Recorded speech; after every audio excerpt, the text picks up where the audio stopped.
ഏറ്റവും വലിയ സംസ്ഥാനം രാജസ്ഥാൻ. ഭൂമിയിലെ സ്വർഗം എന്നറിയപ്പെടുന്ന പ്രദേശം കാശ്മീർ. ഇന്ത്യയുടെ ദേശീയ ജലജീവി ഗംഗാ ഡോൾഫിൻ. സത്യമേവ ജയതേ എന്ന വാക്യം എടുത്തിരിക്കുന്നത് മുണ്ടകോപനിഷത്തിൽ നിന്നും. ജനഗണമന എഴുതിയത് രവീന്ദ്രനാഥ് ടാഗോർ. ഏറ്റവും അധികം ഇന്ത്യക്കാർ സംസാരിക്കുന്ന ഭാഷ ഹിന്ദി.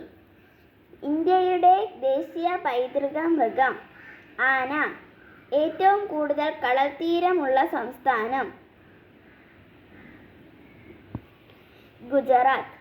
അതിർത്തി ഗാന്ധി എന്നറിയപ്പെടുന്നത് ഖാൻ അബ്ദുൽ ജാഫർ ഖാൻ. വാഗൺ ദുരന്തം ഏതു സമരവുമായി ബന്ധപ്പെട്ടിരിക്കുന്നു? മലബാർ കലാപം. ഇന്ത്യയുടെ പടിഞ്ഞാറേ അറ്റത്തുള്ള സംസ്ഥാനം ഗുജറാത്ത്.